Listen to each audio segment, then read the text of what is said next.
Este podcast é uma produção Reverber.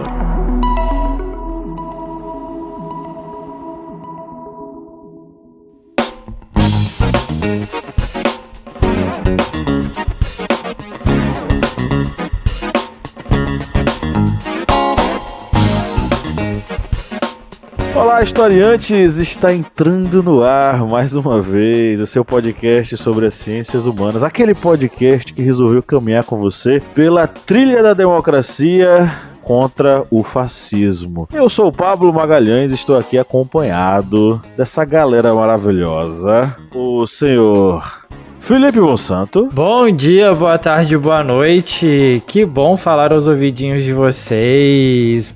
Dessa vez eu não fui censurado pelo Zencast, meu gráfico tá movendo aqui, meu microfone está funcionando, mas eu tô revoltado, porque eu descobri que o Pablo, ele compartilha coisas legais no grupo da Minipédia e não compartilha no grupo do Historiante. Descobri isso essa semana. Estou revoltado e queria que o público votasse a nosso favor. Deixe de bobagem, rapaz. Deixe de bobagem. Diretamente da sala da nossa casa. Você tá na sala da nossa casa, meu amor? Tô no quarto. Diretamente do quarto da nossa casa, a senhora Lídia Verônica. Oi, gente. E a cada episódio Lídia vai... Na verdade não, né? Ela fica sempre na sala de casa. Mas dessa vez ela foi pro quarto. É porque no quarto é o melhor lugar pra ouvir podcast. Olha exatamente, só. Aí, ó. Muito bom, muito bom. Referências. Arrasou. Narrativas. Arrasou. É isso aí. E ele, que está lá diretamente falando do bunker que ele montou, do soviete que ele montou para lutar contra as garras do capitalismo, quase inaugurando a Ursal, né? Tem que esperar o Lula ganhar no Brasil. Está o camarada Kleber Roberto. E aí, pessoal, beleza? Cada vez mais estressado com esse sistema que tá aí, viu? Cada vez a opressão tá maior. É isso aí. Ele que confessou que tem desejos estranhos para fazer, que envolve excrementos e a cabeça de Mark Zuckerberg. Eu ia falar aqui, só que eu sei que ia ser censurado. Pablo ia botar um pi. Não, eu não boto, né? Mas eu tentei falar de uma forma mais intelectualizada. Estamos aqui reunidos hoje para trocar uma ideia sobre um filme que eu acho que não dividiu opiniões, tá? Eu vou ser o cara chato do episódio, mas eu acho que a galera gostou do filme. Eu também gostei, mas a gente vai trocar uma ideia, né? Para saber qual é o veredito final. O filme é Medida Provisória, que já de antemão já se tornou um clássico sobre o racismo estrutural em nosso país, com a direção estreante, né, do Lázaro Ramos, e que traz uma série de discussões fundamentais sobre as relações raciais em nosso país, trazendo uma provocação sobre uma realidade não muito distante da qual nós vivemos. É uma ficção misturada com a realidade em que nós vivemos, né? Bom, é isso, vamos para o nosso debate, vamos para a nossa pauta.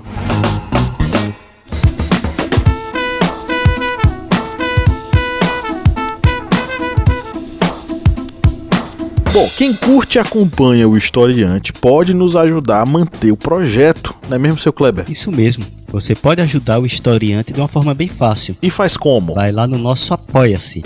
O link é apoia.se/historiante. E além de estar contribuindo com o portal Historiante, você também vai ter uma série de vantagens, como fazer parte do nosso grupo secreto no Facebook, fazer parte também do sorteio mensal de livros. Olha só quantas vantagens para você. E tudo isso a partir, olha só, de R$4, que não dá nem para pagar meio litro de gasolina nesse ano agora de 2022. É tão pouco para você, mas é muito aqui para o Historiante. Vá lá no nosso Apoia-se e contribua. É isso aí, o link tá na descrição desse episódio.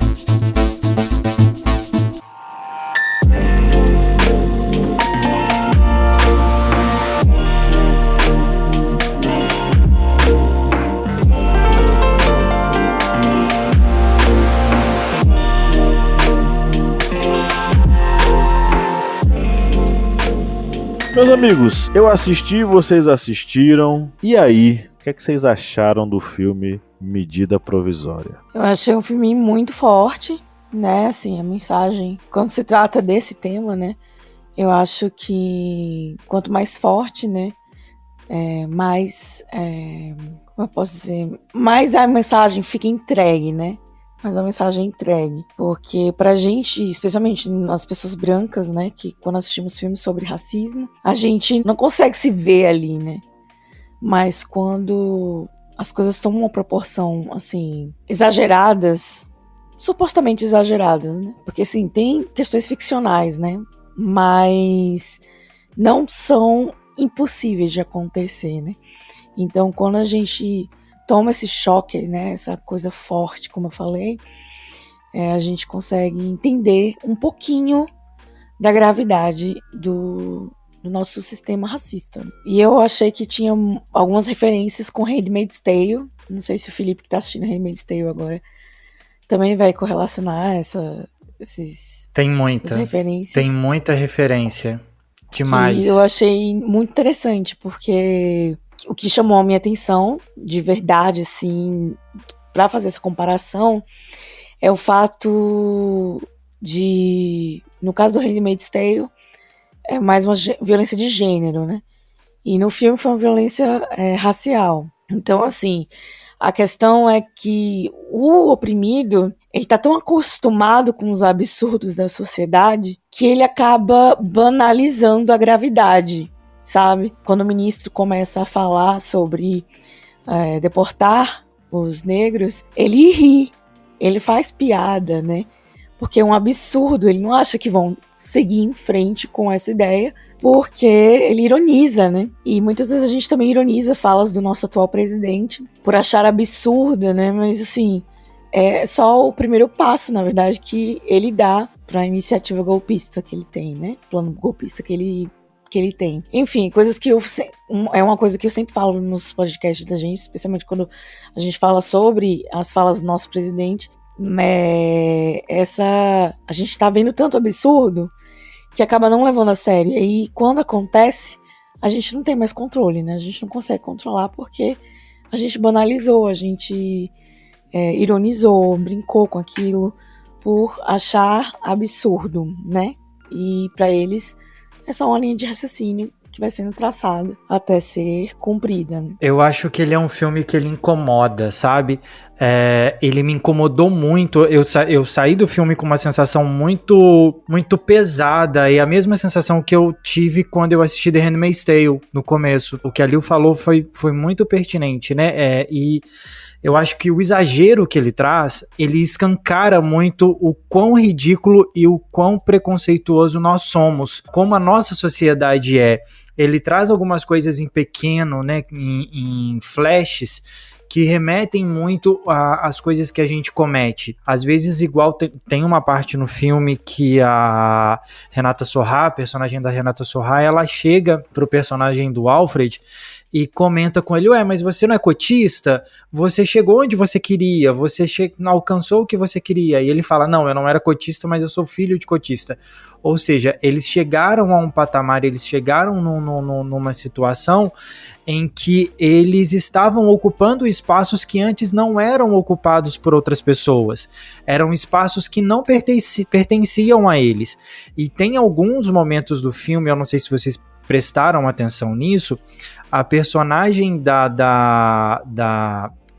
me fugiu o nome dela, da Thaís Araújo.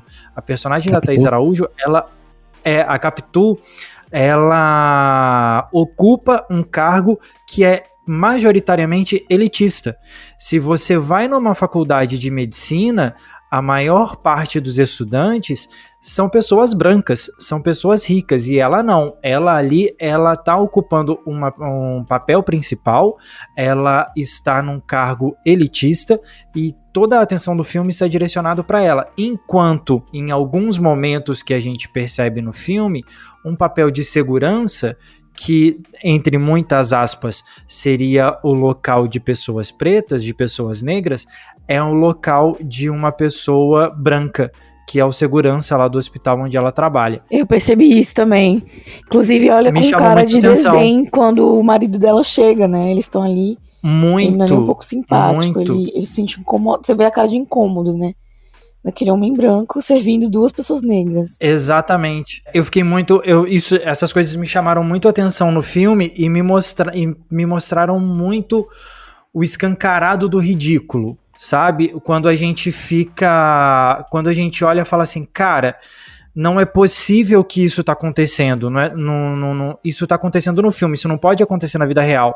Isso é muito, muito utópico, mas a gente vê muito isso na nossa realidade hoje no dia a dia, né? É um filme, como vocês bem disseram, um filme denso, um filme assim, pesado. Não no sentido de ser, digamos, ter cenas, digamos, que poderiam ser censuradas, por exemplo, em uma sala de aula. Não. Não, um jamais. filme denso Verdade. por ser um conteúdo que realmente a pessoa fica presa ali ao filme. Não é aquele filme que você vai dizer, vou ter 5 minutos ali para pegar pipoca. Não, você vai do início ao fim, é sempre cenas de tensão. Lembrando que o filme Medida Provisória, ele é baseado, né, em uma peça teatral, é Namíbia Não. E ele vai retratar uma medida provisória que é instituída pelo governo brasileiro, que é exatamente com a medida provisória número 1888, aí vai fazendo aquela analogia, né, com certeza, com o ano da Lei Áurea, em que as pessoas com melanina acentuada, né, eles não falam negros, é melanina acentuada, que estavam lutando por uma reparação financeira histórica devido ao período de escravidão, teria uma reparação, num primeiro momento, se desejasse retornar para a África, mas sem voltar. E depois, com essa medida, a medida provisória, que dá o nome do filme, 1888, as pessoas serão obrigadas a irem para a África. E aí a gente pensa, não, isso é uma distopia total. Mas a gente lembra que nesse século que passou, ocorreram várias vezes, infelizmente, essas situações. E não é somente citando, por exemplo, a questão da perseguição contra os judeus na Segunda Guerra Mundial, que houve aquela perseguição, enclausuramento nos guetos, mas também, por exemplo, o que ocorreu com os negros na África do Sul, no período do Apartheid, em que eles tinham que ficar reclusos, por exemplo, em Soweto, que era um bairro, que era uma espécie de gueto, perto de Johannesburgo. E caçados, né? Também. Você teria que sair com uma série gigantesca de documentos. Se você não tivesse algum documento, ia ser bem complicado para você, principalmente sendo você negro, e principalmente nesse período do Apartheid. E aí a gente pensa, nossa, é uma distopia, mas a gente vai olhando, não passou nenhuma geração, digamos, direito da Segunda Guerra Mundial, do Apartheid, nem isso também. E nós vemos exatamente isso. E é um filme que retrata exatamente este ponto. Um ponto em que vai se utilizar da ferramenta política para se perseguir um grupo social. E não é um grupo que nem é a minoria, mas vai ser perseguido esse grupo social através da força, das armas. E aí esse filme ele vai retratar, como bem lembrado, por exemplo, por Felipe, que é um filme que realmente você... Quando termina o filme, você fica pensando, nossa, isso aqui é uma distopia, mas a gente percebe que não dá para ficar brincando, não, porque a gente vê, não somente no Brasil, mas em vários outros locais do mundo, os governos fascistas só tirando as garrinhas da manga. É uma reflexão que puxa outras realidades em outros lugares também, né? Nos Estados Unidos nós tivemos as leis de Jim Crow, que eu acho que a gente já falou sobre isso aqui em algum outro episódio do podcast. Minipédia. As leis de Jim Crow, só para rememorar, eram leis norte-americanas que vigoravam em diversos estados, em especial estados ao sul do país, e que fazia com que diversos estabelecimentos tivessem lugares separados para negros e brancos, no transporte público, nas praias, além de serem leis que, de certo modo, relegavam a população negra aos guetos, aos bairros mais afastados e a condições subhumanas de trabalho, de emprego. Até mesmo de usar o banheiro, né? Me lembrei agora de outro filme, que é aquele filme das meninas da NASA, das mulheres da NASA. Como é que é o nome? Estrelas do Tempo, não? Estrelas Além do Tempo? Estrelas Além do Tempo. Pronto, Estrelas Além do Tempo. que é uma história que uma das cenas é justamente essa, né? A mulher negra precisa usar o banheiro, só que ela tem que correr durante meia hora até chegar no lugar onde tem o espaço reservado para mulheres negras usarem o banheiro, sendo que ela poderia usar o banheiro feminino que está dentro do prédio da NASA, né, para poder fazer as necessidades. Fora outras várias atitudes que foram tomadas ao longo da história em diversos outros locais que remontam justamente a essa questão da segregação da população negra e em diversos aspectos colocando-a de uma forma submissa, subalterna à população branca, né? Tem o caso, esse caso é famoso dessa coisa de mandar pessoas para a África, né? Que é o caso da Libéria. Eu não sei se vocês já tinham conhecimento disso. A gente fez até um post no perfil do Historiante. A Libéria, que está no continente africano, ela foi criada a partir de colonos enviados dos Estados Unidos para lá, pessoas negras, fruto de uma política de, não é bem expulsão, mas basicamente foi uma forma pela qual os ex-senhores escravistas, né, ex-senhores brancos escravistas norte-americanos tiveram de mandar a massa de negros libertos para fora dos Estados Unidos, porque eles acreditavam que aquelas pessoas ali poderiam causar problemas para aqueles que ainda eram escravizados. Então, o país vai ser criado, a Libéria vai ser criada a partir desses colonos negros basicamente expulsos dos Estados Unidos. Já existia o desejo de retornar à África. A ideia do pan-africanismo já existia, não com esse nome, mas era semeado entre as populações negras norte-americanas durante o período escravista. Mas os senhores brancos escravistas se aproveitaram disso para se livrar das pessoas negras nos Estados Unidos. Essa é a ironia da questão, né? A mesma coisa fez os britânicos, só que no país vizinho, a Libéria, a Serra Leoa. Pois é. Então, assim, uma apropriação de um desejo legítimo de retornar à África por parte desses senhores escravagistas, com a ideia de, não, vamos mandar essa massa de libertos embora, para que eles não tumultuem a nossa vida aqui e não tumultuem o sistema e os nossos escravizados aqui. Então, é uma ideia que remonta a essa questão, né? E não sei se inspirou a ideia de medida provisória, porque é muito similar, é muito parecido. No nosso caso, nós temos essa relação muito aproximada eu acho que a personagem da Adriana Esteves no filme é Isabel, né, gente? O nome dela? É Isabel. Isabel. A Isabel anuncia a medida provisória 1888. É uma clara alusão à no dia 13 de maio. Isabel. 13 de maio, acho que dia 13 de maio.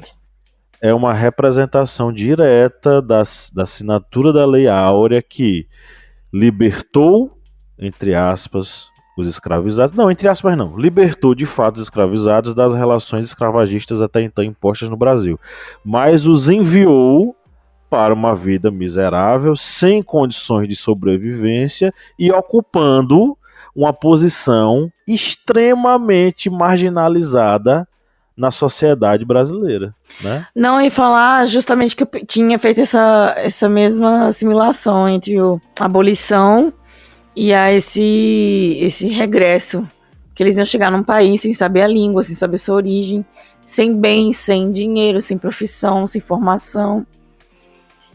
E iam ficar margem da sociedade. E, enfim. Aí a Lídia acabou com a minha chatice, porque eu ia perguntar exatamente sobre isso, entendeu? O que você ia perguntar, cara? Vá, pare com isso, deixa de bobagem. Não, quando você comentou, né, a respeito da criação do panafricanismo e tudo, e qual seria, aí aquela coisa, pergunta de chato, né, poxa, eles não queriam voltar pra África, não era o sonho deles, os senhores de escravos não estavam sendo legais com eles, qual era o problema disso, né, e aí a Lídia veio com a resposta agora, falando a respeito disso, sem estrutura, sem condições, sem meios de sobrevivência, sem nada. Mas é a mesma coisa que aconteceu. Mas aí eu adicionaria uma outra coisa. Conclua. Não, é a mesma coisa que aconteceu no caso da abolição no Brasil, né? Houve a abolição por um longo período, né? Demorou um longo período aí para que acontecesse. Teve a lei do sexagenário, do ventre livre, por aí foi. Mas quando veio a abolição real, sem nenhuma estrutura, não houve isso, não houve um acompanhamento, não houve um auxílio para que eles pudessem ter um mínimo de dignidade para poder sobreviver após a abolição, né? Uhum. O que eu ia incluir nessa questão era justamente o seguinte: na verdade, no caso, por exemplo, da Libéria, quando esses senhores brancos escravistas investiram grana para mandar a população negra liberta para a África, qual foi o problema disso? Foi que o sistema norte-americano, branco e excludente, ele foi transportado para a Libéria. A Libéria não se transformou num legítimo país com tradições africanas, essas pessoas não retornaram para a sua cultura originária. Eles reproduziram o sistema desigual e nojento norte-americano, só que em terras africanas, entendeu? Essa é a questão. Quando o projeto o projeto branco, quando ele se sistematiza, ele gera a desigualdade. Na verdade, em tudo que o branco tocou no continente africano, deu merda. Por exemplo, a gente tem aquela história dos Hutus e dos Tutsis em Ruanda. Teve o massacre, o genocídio. Hutus e Tutsis, duas tribos, dois povos, duas etnias do mesmo país, se digladiaram, não porque eles necessariamente se achavam diferentes. Eles eram tribos inimigas. Eles não se davam muito bem. Só que o que aconteceu? O homem branco, quando esteve lá, fez com que essas duas etnias vivessem no mesmo território e se odiassem. Os Tutsis eram tratados melhores porque eles eram mais claros e tinham traços mais delicados. Os Hutus, eles eram tratados como inferiores, porque eles eram mais retintos e tinham traços característicos negroides. Criou-se uma relação desigual, uma sociedade desigual, onde os Tutsis eram superiores. E o que aconteceu quando o homem branco foi embora? Os Hutus nutriram a violência e um ódio tão grande pelos Tutsis que eles os mataram. Eles promoveram uma chacina em Ruanda. Então, é a diferença quando o projeto ele é desejado pelos povos negros, pelos povos africanos. Isso é uma coisa. Outra coisa é o homem branco se meter e dizer, não, vamos fazer essa integração, entendeu? É mais ou menos nesse sentido.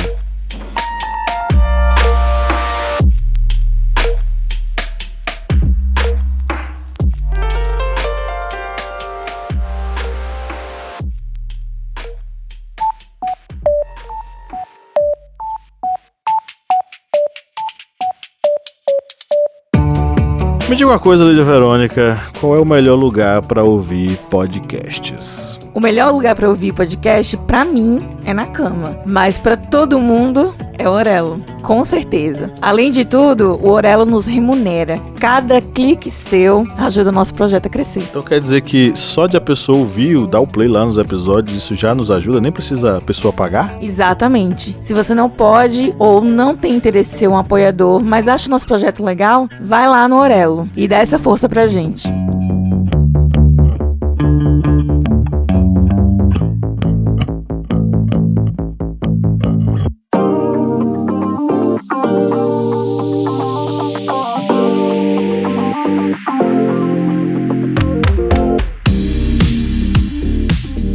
São esses pontos, são essas questões, né, que a gente precisa se atentar, porque não é porque eles eram bonzinhos. Existia um projeto por trás, né, e existe também a questão de acabar com a cultura, né, meio que catequizar essa população. Essa era um pouco da intenção, e também adentrar a África de vez, né? E é exatamente isso que a gente percebe no filme Medida Provisória. A população afrodescendente volta para a África, mas volta sem poder retornar. Como diríamos, seria só uma passagem de ida. E como a gente vê até um trecho no filme, que é um trecho até engraçado e interessante, as pessoas não sabem as suas reais origens, porque há realmente no Brasil um apagamento histórico das origens africanas. Quando se fala do escravizado que veio no tráfico transatlântico, se fala só como o negro africano. Pronto. Mas não se fala que eram vários povos, eram várias nações, eram culturas diferentes, de regiões diferentes. E como teve esse apagamento histórico no Brasil, tem um trechozinho no filme que eu acho que vocês perceberam que no primeiro momento em que as pessoas estão indo de forma, digamos, não compulsória, mas se quisesse ir, pudesse retornar para a África. E as pessoas vão só citando países. Tem gente que cita, quero ir para Havaí, para Holanda, vão citando países que não são nem africanos, porque não sabem, não têm noção de sua real origem. Ou vai citando locais na África por acharem que vão ser legais. Ou seja, isso aí demonstra exatamente o quê? O apagamento histórico que ocorreu da cultura africana no Brasil. E por ter esse apagamento, as pessoas não sabem, as pessoas afrodescendentes realmente não sabem ou têm muita dificuldade de saber realmente a sua origem ancestral. Justamente. E agora assim, sendo um cara chato em relação ao filme, eu gostei do filme, mas eu achei também que ele foi panfletário em diversos momentos. Em muitos momentos, algumas frases elas foram usadas de forma muito panfletária. Não que isso seja ruim, mas eu acho que isso meio que tirou certa... Sabe, eu acho que poderia ter sido melhor. O que é que vocês acharam? Eu acho que não. Eu acho que as frases mesmo realmente encaixam. É porque a gente, digamos, não tem esse costume dentro do cinema brasileiro. Se a gente pegar filmes, por exemplo, hollywoodianos, se a gente pegar, por exemplo, um Gladiador da Vida, nossa senhora, as frases de efeito o tempo todo, não sei o que, altos diálogos, mesmo sabendo que um período imperial romano não tinha aquela, digamos, não era efusivo da filosofia de estar todo mundo pensando na frase que se tornaria a frase de coach 1800 anos depois. Não, a gente vê realmente no cinema americano muitos filmes que acabam se utilizando muito dessa ideia, digamos, vocabulário, dessa ideia de frases mais, digamos, de impacto. No cinema brasileiro a gente acaba não tendo, digamos, essa ideia. Como a gente disse até, foi dito no início, é baseado também numa peça teatral, na Níbia não. Ou seja, vai tirar muito dessa ideia teatral, ela vai acabar sendo reproduzida no cinema. E aí é outro motivo de se causar essa estranheza. Acho que pode ter sido isso que você sentiu, não sei realmente. Mas eu, quando eu estava assistindo, eu realmente vi, mas eu pensei na hora, poxa, o cinema americano eles fazem isso direto. E aqui a gente viu que no início é um filme que vem do teatro, e no teatro realmente há um uso linguístico bem diferente, digamos, do filme que é feito através de um roteiro apenas para ser lançado na tela grande, digamos. Só um comentário, ele não foi um blockbuster. Eu acho que quando a gente assiste, quando a gente vê o encarte, né, é mais um filme que vai falar sobre racismo, e eu acho que ele foi mais a fundo, e ele não foi feito para ser um blockbuster, igual a grande maioria, como o Kleber falou, de alguns filmes hollywoodianos. Eu acho que é por isso que causa essa sensação que o Pablo falou. Não, uma coisa que eu também achei que eles construíram, né, não tem toda a questão da linguagem, né, mas eu acho que eles construíram a imagem, né, dos personagens em cima do texto final ali, quando ela tá na banda, né, no quilombo, como é que fala? Que eles chamaram? Afrobunker. Perdão. O bunker. Quando ela tá lá no bunker, ela fala sobre dialogar, né, com o rapaz branco, e eles falam, não, a gente já se mudou muito, a gente já se, digamos assim, embranqueceu muito, né. E aí a gente olha como o filme começou, né. Ela de cabelinho amarradinho, né, sempre presinho, aquela roupinha elitizadinha de médica, o rapaz de terno, gravata, um carro caro, né? Então, assim, eles estavam dentro dos moldezinhos, né? Da sociedade média, perdão, da classe média ali, né? E emergente, no caso, eles, né? E quando termina a série, ele já tá com uma túnica, né? Aquelas cenas finais, ele tá com uma túnica, ela tá com cabelo natural, né? Aquele black armado, e ele tá com colares também, né?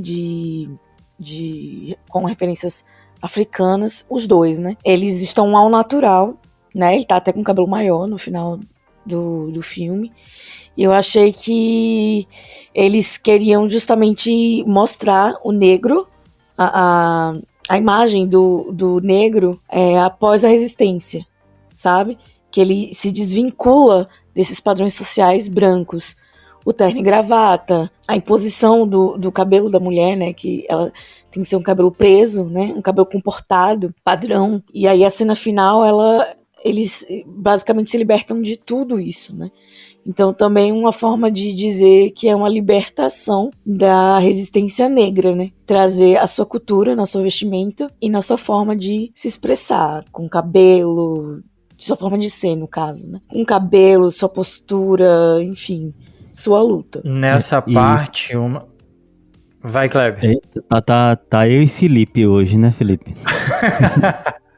Não, só pra dizer, Felipe, que Medida Provisória ele teve até uma bilheteria boa.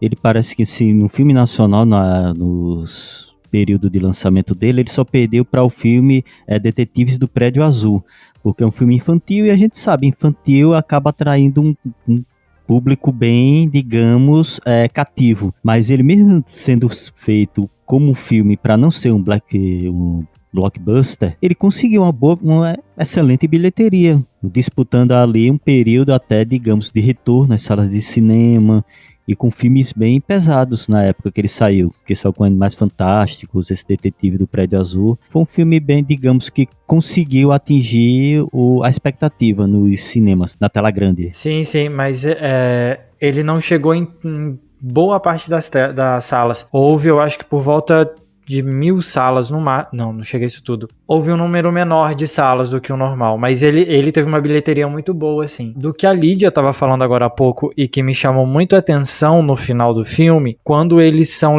A gente tá dando altos spoilers aqui do filme, né? Quando a personagem, a Capitu, né?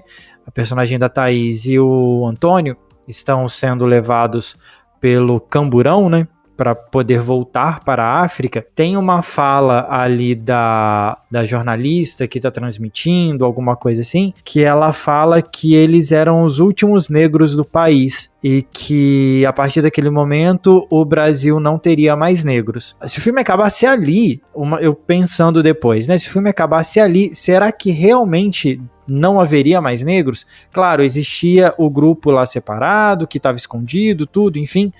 Mas e o que ficou de cultura? O que ficou de construção social? O que ficou de sociedade impregnada na cultura brasileira, né? Ali naquela distopia? O que ficou, sabe? Então, assim, não eram os últimos. Aí tem todo o desfecho do filme, mas não seriam os últimos. Eles estariam presentes de alguma forma na sociedade ainda por longos anos. Sim. Assim, como eu falei, né, desde o início do episódio, eu gostei do filme, sim. Ele traz uma reflexão necessária. Ele consegue falar de uma forma bem clara para todo mundo. Até porque é um filme feito para ser consumido mesmo. A linguagem mais clara do que aquela é impossível de não compreender, né? Mas eu continuo batendo na tecla que eu acho que poderia ter sido um filme melhor.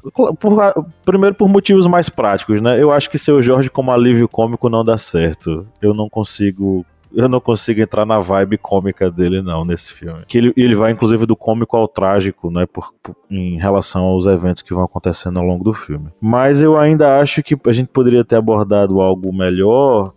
Por exemplo, eu acho que o filme deveria ter pelo menos umas 2 horas e ter tido algumas transições de cena um pouco mais lentas e mais recheadas de algumas informações. E, principalmente, algumas cenas eu senti muito da influência do teatro. Elas me remetem muito ao modo como a gente atua, eu falando como se eu fosse artista. Remetem muito ao modo como no teatro as encenações são feitas, as cenas são feitas, né? Acredito que tenha sido também uma tentativa de homenagear a própria origem da história. né? Mas fora isso, né, eu deixar claro que o filme ele toca em pontos bastante sensíveis. Por exemplo, tem um livro do Abdias Nascimento, que é um clássico, né, O Genocídio do Negro no Brasil, o Genocídio do Negro Brasileiro, né, em que ele aborda, em especial no capítulo 4, né, o mito do africano livre, ele aborda justamente essa questão da construção, por exemplo, da, entre aspas, culpa do problema no Brasil ser colocado em cima do africano, né? Tem um trecho aqui, inclusive, do livro que eu vou faço questão de ler aqui. E para acrescentar o insulto à injúria, os brancos das classes dominantes ainda têm o despudor de acusar o negro trazido da África sob grilhões de ser o causador do, entre aspas, problema racial brasileiro, pois outra não fora a acusação feita por Monteiro Lobato, o popular escritor de livros infantis destilando racismo, em carta dirigida a um seu amigo em 1908. E aí abre aspas, né? Que problemas terríveis o pobre negro da África nos criou aqui na sua inconsciente vingança. Talvez a salvação venha de São Paulo e outras zonas que intensamente se injetam de sangue europeu. Eu acho que isso aqui vai no cerne da questão toda ali do medida provisória. Enquanto brancos, né, aí tá a personagem da Renata Sorrah, que se vangloria de ter sangue europeu e que falam uma série de impropérios para os de melanina acentuada. Eu acho que isso sintetiza muito bem. Primeiro porque ele faz o filme ele remete a uma fase em nosso país que foi um período de tentativa de embranquecer a sociedade brasileira, com a introdução de indivíduos europeus, por exemplo, os italianos, né? A, entre aspas, importação dos italianos para o Brasil, para que eles ocupassem os postos de trabalho dos negros libertos, e essa ideia de embranquecer a sociedade como uma espécie de a gente precisa melhorar a sociedade através desse embranquecimento. E outra coisa que o Abdias fala aqui no livro é sobre o Monteiro Lobato, gente. Monteiro Lobato, além de ser escritor de contos infantis, ele tentou entrar no mercado editorial norte-americano com um livro chamado O Presidente Negro. Era uma distopia futurística onde os Estados Unidos, num futuro muito distante, estava dividido entre 3 partidos, né? A política norte-americana dividida em 3 partidos. O Partido dos Negros, o Partido das Mulheres e o Partido dito conservador. Nesse contexto, o Partido dos Negros ganha e é eleito um presidente negro. E aí o país descama, não é? Vários problemas acontecem, a sociedade está um caos total. E a solução que os brancos descobrem, que o Partido Branco descobre, o conservador descobre, para resolver o problema, é utilizar uma tecnologia para embranquecer a população negra norte-americana. E isso magicamente resolve todos os problemas. Monteiro Lobato queria entrar no mercado editorial norte-americano com essa ideia, não foi adiante, né? E entrou para a história como um dos romances racistas mais proeminentes da literatura brasileira. Tem gente que defende Monteiro Lobato dizendo que isso era uma crítica social que ele estava fazendo aos norte-americanos. Mas esse trecho aqui que o Abdias usa para mostrar como ele via essa questão racial é muito clara, gente. Monteiro Lobato era racista e mais, ele era higienista. Ele acreditava nos ideais que pregavam a higiene racial, que era oriunda da eugenia, que era a pseudociência que hierarquizava os seres humanos entre os brancos superiores e os negros inferiores, né? Então, e nisso eu acho que o filme ele vai muito bem. Ele consegue identificar, ele consegue identificar essas conexões e ele consegue dialogar com o grande público sobre essa questão, né? Ele é bem claro, ele traz eu digo que ele é panfletário, não é num sentido negativo não, eu acho que é bem positivo, porque se não for assim, se não for explicando bem didaticamente como são as coisas, muitas pessoas não entendem, né? E isso eu tive essa noção muito clara depois de 2018. Muita gente precisa que as coisas sejam muito bem explicadas, didaticamente, quase desenhadas. Não é questão de burrice ou ignorância, é porque existe uma alienação muito forte que essas pessoas não conseguem enxergar a realidade tal qual ela é. Sabe Matrix, que você tem que tomar a pílula lá, não sei se é vermelha, não sei se é azul, pra ver a realidade? É mais ou menos nesse aspecto. Eu acho que nisso o medida provisória ele é muito bom. Infelizmente eu sei que ele não vai passar em tantos lugares quanto ele mereceria, mas enfim, eu acho que muita gente deveria assistir, não somente quem foi ao cinema e não somente quem assina o Globoplay. Fazendo aí um resumo, qual é a nota que vocês dão para esse filme e quais são os pontos positivos ou negativos que vocês poderiam levantar sobre medida provisória? Vou começar que eu quero fazer até uma referência, você falou de Monteiro Lobato, eu lembrei de uma referência que tem no filme, e é a que eu vou usar.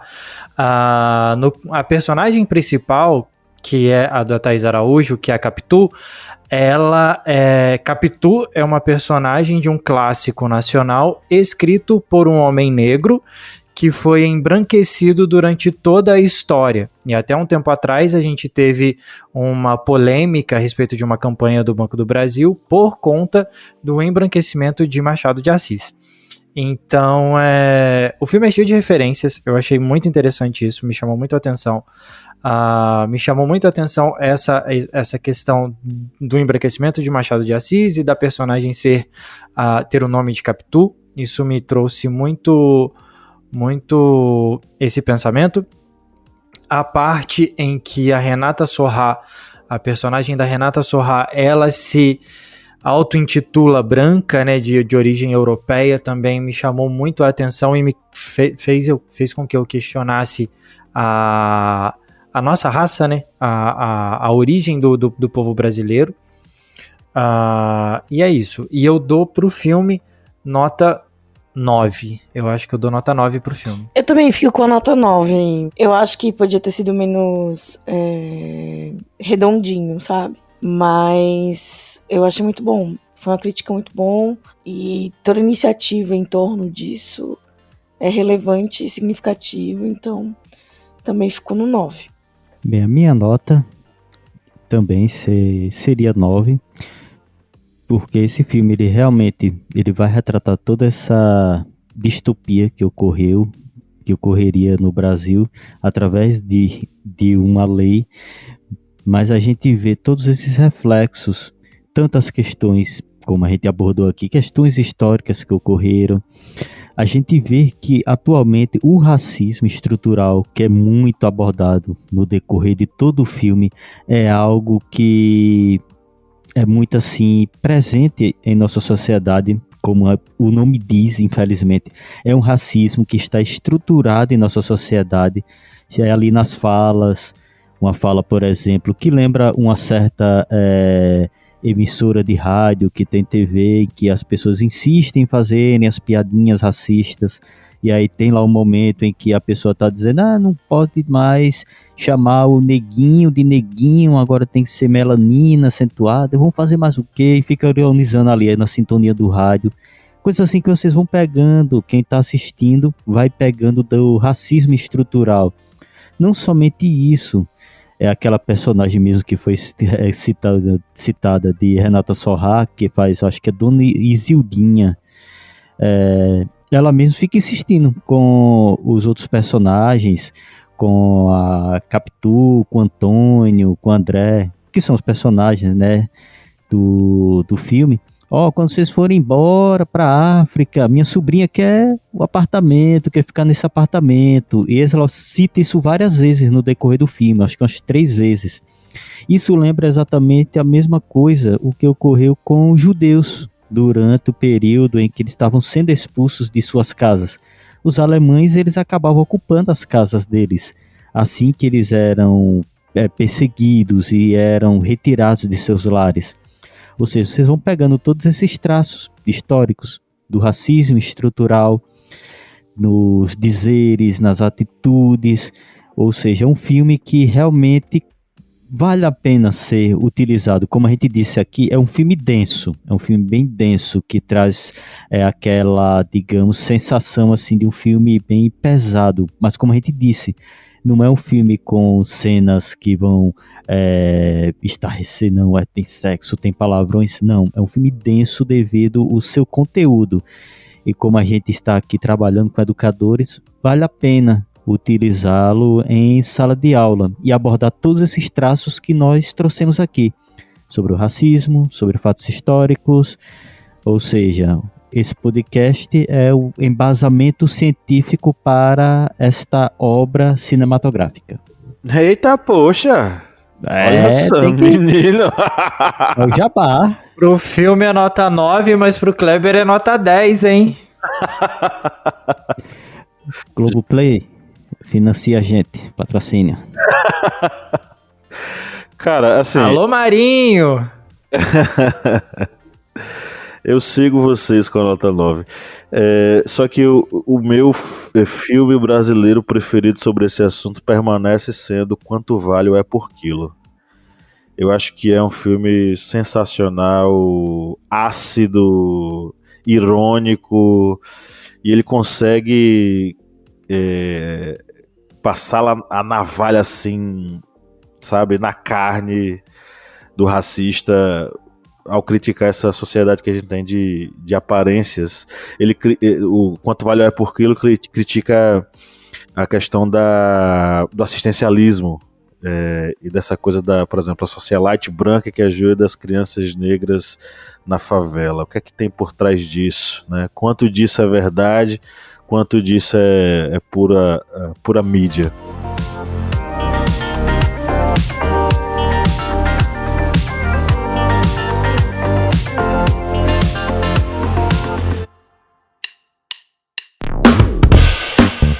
Você que é nosso ouvinte, que acompanha esse podcast a cada semana e adora ouvir os nossos papos, que tal a gente fortalecer os nossos laços de amizade? É simples demais e nem precisa pausar o episódio, né, Felipe? Exatamente, Paulo. Se você está ouvindo a gente agora, seja no Spotify ou seja na Apple Podcast, para a gente ficar mais íntimo, para a gente falar cada vez mais ao seu ouvidinho, você faz o seguinte agora. Enquanto está ouvindo a gente, vai lá, avalia a gente no seu aplicativo de áudio. Vai lá no Spotify, dá 5 estrelas pra gente. Vai lá no Apple Podcasts, dá 5 estrelas pra gente. Isso fortalece o nosso relacionamento e você fica cada vez mais perto da gente. Faz isso pra gente, dá essa moral lá agora.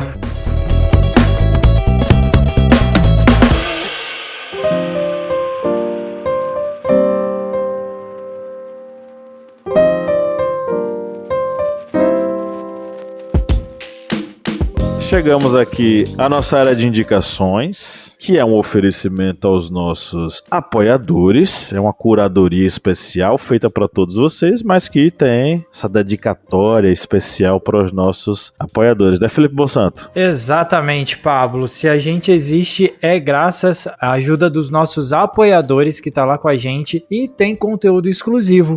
Inclusive com o Jukebox, que tem um sobre poesia aí nesse mês de julho, que tá bem legal. E recebe também um carinho especial, como diz a Lil, os cristalzinhos dela, né? Os nossos cristalzinhos.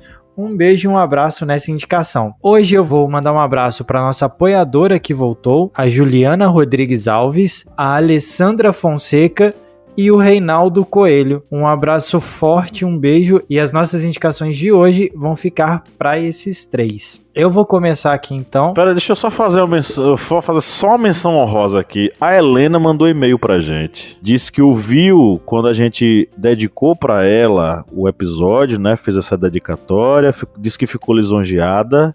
Só é um pouco tímida. Ela mandou assim: fiquei lisonjeada, hahaha.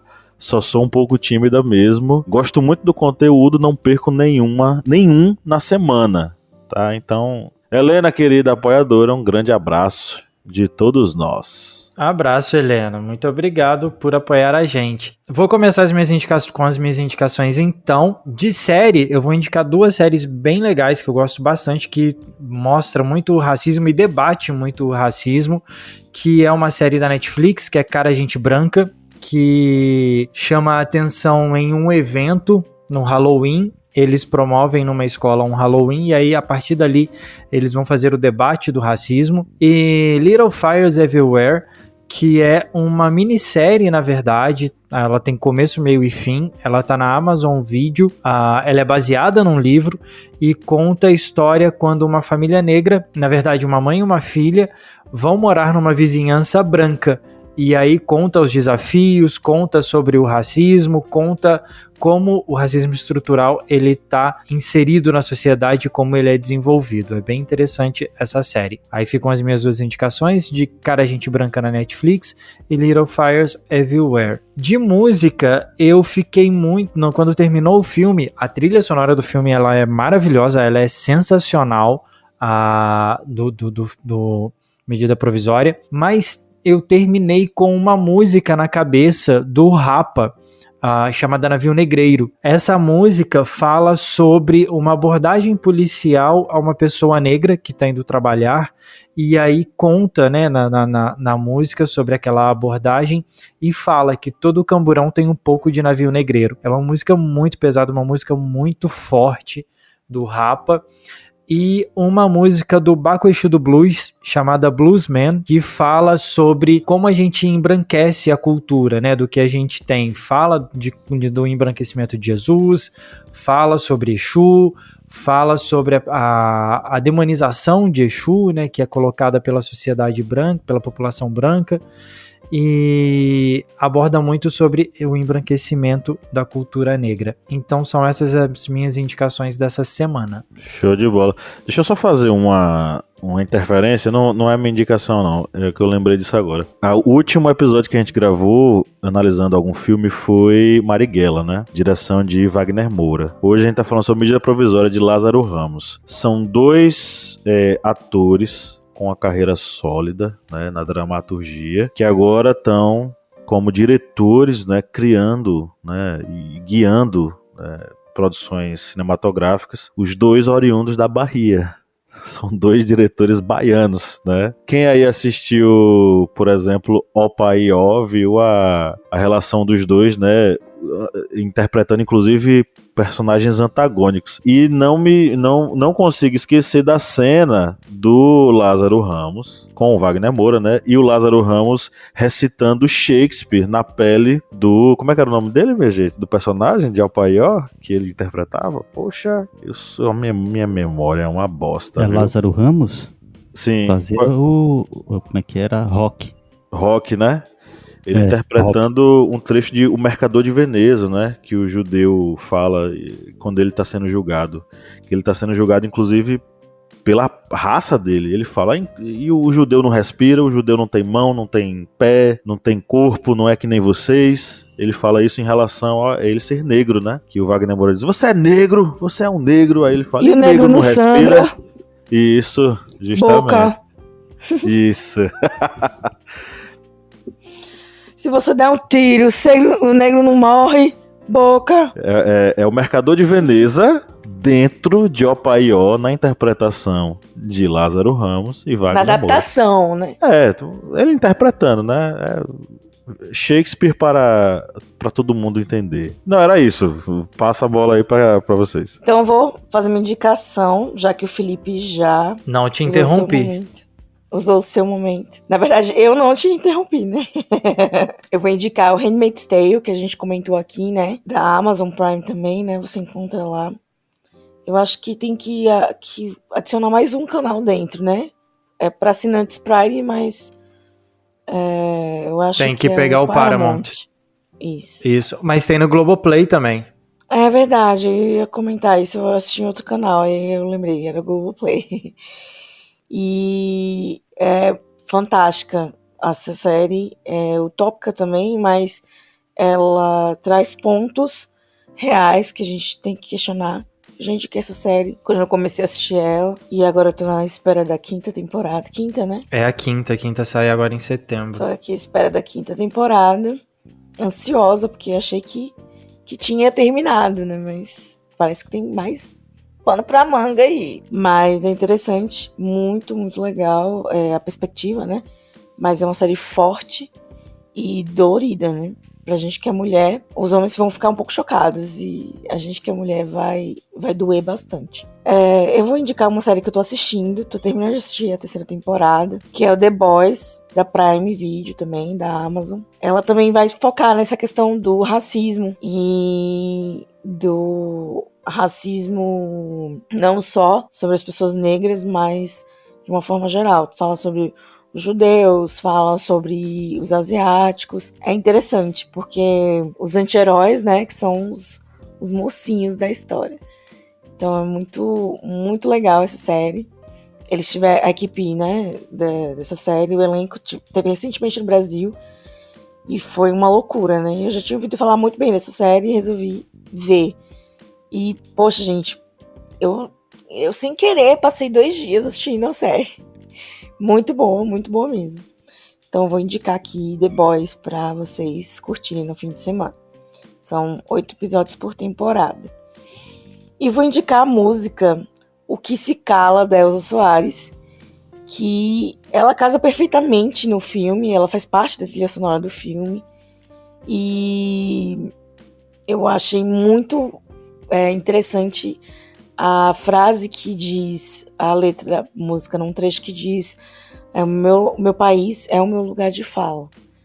Então, eu até arrepiei, né? Inclusive, eu falei pro meu esposo, né, que eu me emocionei com o filme.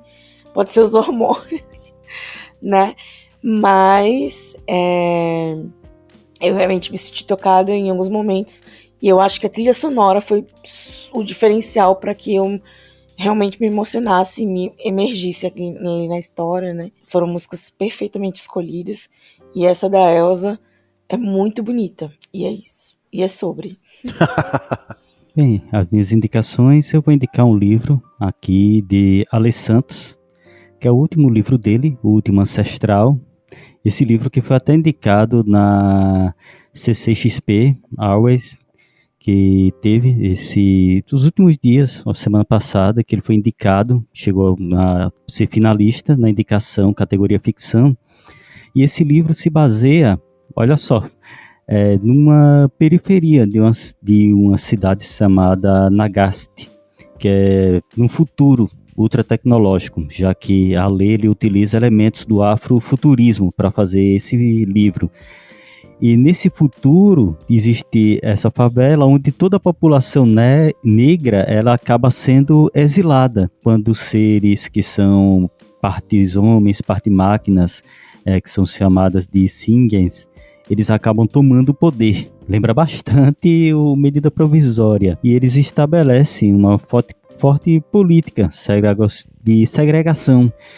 E aí acaba impedindo que a população negra não faça várias práticas relacionadas à sua cultura, relacionadas, por exemplo, à fé, à religião, culto aos deuses e práticas de magia. Só que aí, nesse contexto, acaba surgindo um jovem, que é chamado L.A., e ele acaba, digamos, entrando nesta trama para mudar completamente essa condição do povo que está sendo oprimido. Não vou contar mais nada, porque senão aí vai acabar saindo spoiler, e se contar muito spoiler, acho que a Ale não vai nem querer participar mais de podcast com a gente. Mas o livro é excelente, gente. O livro é muito bom, e para quem curtiu Medida Provisória, vale a pena ir atrás do livro.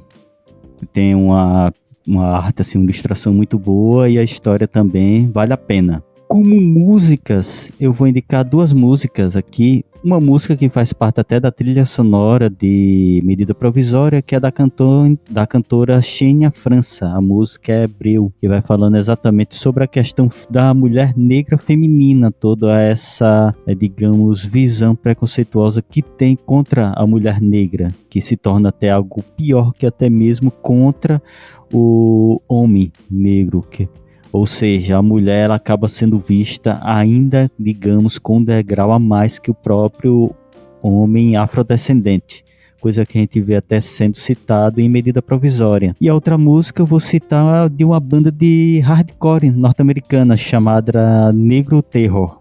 A música é Voice of Memphis, que aí é aquele hardcore bem pegada, assim, bem, digamos, estilo hardcore punk. E aí deixo as minhas indicações para vocês. Aí sim. Bom, para fechar, leiam o livro Entre o Mundo e Eu, de Ta-Nehisi Coates. Esse livro aparece no filme, não sei se vocês chegaram a ver. O Emicida, que é um dos atores que estão interpretando lá o personagem, ele entrega a um rapaz um exemplar desse livro. Entre o Mundo e Eu ele é um livro que ele é como uma carta. É uma carta escrita pelo Ta-Nehisi ao seu filho. E ao longo dessa carta ele vai fazendo uma profunda reflexão sobre a sociedade norte-americana, as relações raciais naquele país, a própria condição do corpo do homem, da mulher negro e negra nessa sociedade extremamente, profundamente racista. Eu ainda não consegui ler esse livro todo, li ainda pouquinha coisa, né? Mas fica aí a indicação, né, para que a gente possa ler junto, você que nos ouve e eu. Você que nos ouve e eu que falo para vocês. A outra indicação é que vocês assistam o documentário Eu Não Sou Seu Negro, do Raul Peck, baseado no livro Inacabado de James Baldwin. James Baldwin foi um dos maiores pensadores afro-norte-americanos do século XX, e esse documentário traz trechos desse livro narrados pelo Samuel L. Jackson, além de trechos de entrevistas do James Baldwin no período em que ele estava vivo, né? E são reflexões profundas. O James Baldwin era romancista, dramaturgo, um pensador fantástico do século XX, e vale a pena como uma espécie de entrada para conhecer a obra do James Baldwin, né? E Raul Peck, ele dirigiu um filme chamado Sometimes in April, um filme produzido pela HBO que fala sobre o genocídio em Ruanda de uma forma não hollywoodiana como o filme Hotel Ruanda, né? De uma forma muito, mas muito crua, muito inclusive cruel, sobre aquilo que aconteceu em Ruanda, né, o genocídio dos Tutsis pelas mãos dos Hutus. E o que chama muito a atenção ao longo do filme inteiro são os olhos vermelhos das pessoas. Não só os olhos vermelhos das pessoas com medo, mas os olhos avermelhados daqueles que chegam para matar. Todos eles, primos, irmãos, vizinhos, pessoas que um dia antes estavam vivendo muito bem, mas que no dia seguinte começaram a fazer parte de um dos maiores genocídios da história do continente africano e do mundo inteiro, né?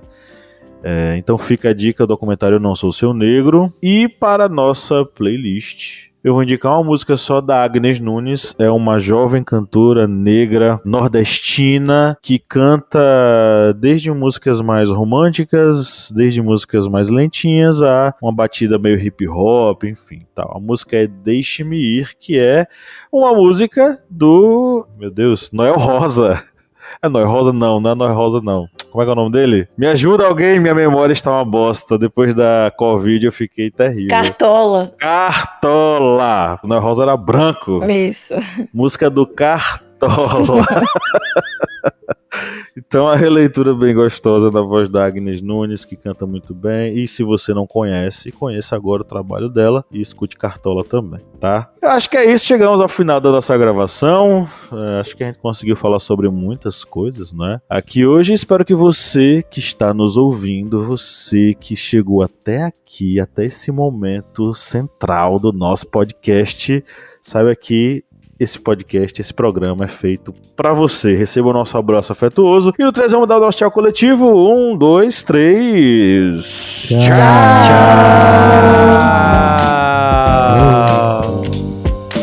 Kleber dá tchau morrendo. Tchau. Kleber dá tchau morrendo.